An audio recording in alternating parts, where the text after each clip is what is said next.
Contra a reforma do PP busca que os estudantes sexamos man de obra barata. Os estudantes e estudantes de terceiro de ESO terán que escoller se orientan os estudos a FP ou bacharelato. Esta escolla tan temperá que sen posibilidade de retorno busca reducir o máximo alumnado que cursa o bacharelato e que accede así á universidade. Se temos en conta o deterioro da oferta das FPs, isto tampouco será unha saída para moitos estudantes que buscan unha formación máis actualizada.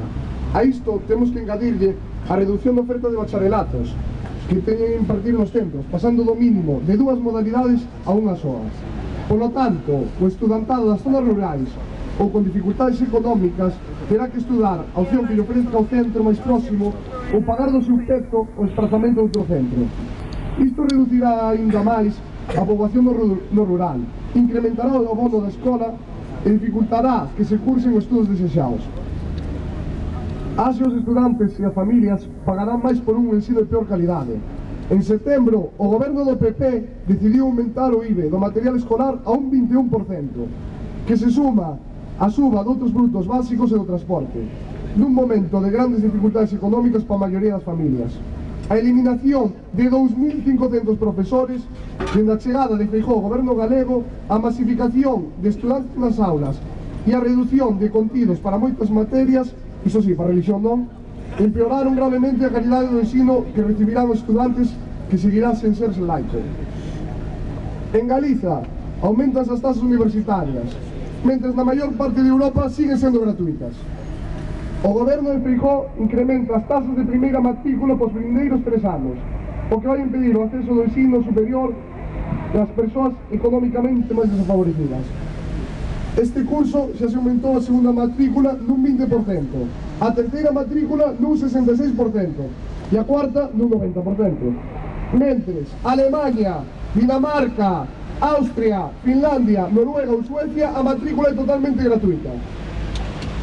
No Estado español, o PP obrigará as familias a pagar a maior parte dos estudos dos seus fillos e das súas fillas.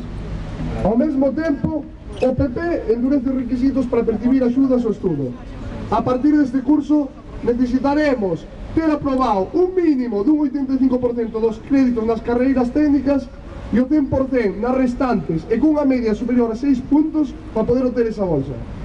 O PP pretende que o ensino pase a ser un privilexio dunha élite e non un dereito de todas e todos. Ademais, esta reforma educativa reducirá dun 45% a un 35% a planificación dos contidos escolares por parte do goberno galego, o que xunto cos recortes supón unha invasión das competencias da Xunta de Galiza en materia de educación e unha maior españolización.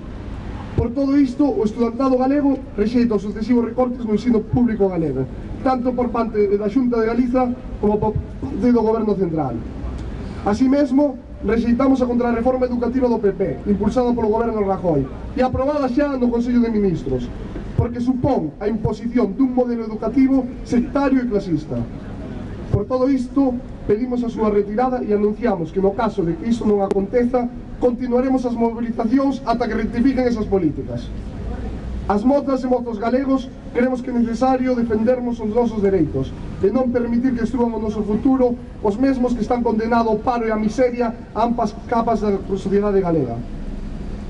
Por isto, os membros da comunidade educativa, estudantes, nais, pais, traballadores, traballadoras do ensino, censuramos e reprobamos as políticas do goberno Feijóo e, polo tanto, chamamos a que este domingo podamos expulsar o Partido Popular da Xunta de Galiza.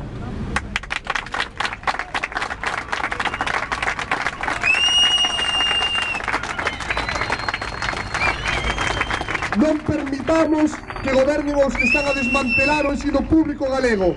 Paremos os pés. O ensino é un dereito e non un privilexio.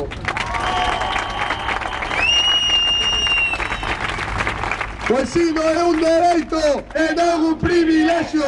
O ensino é un dereito e non un privilexio. O ensino é un dereito e non un privilexio. O ensino é un dereito e non un privilexio.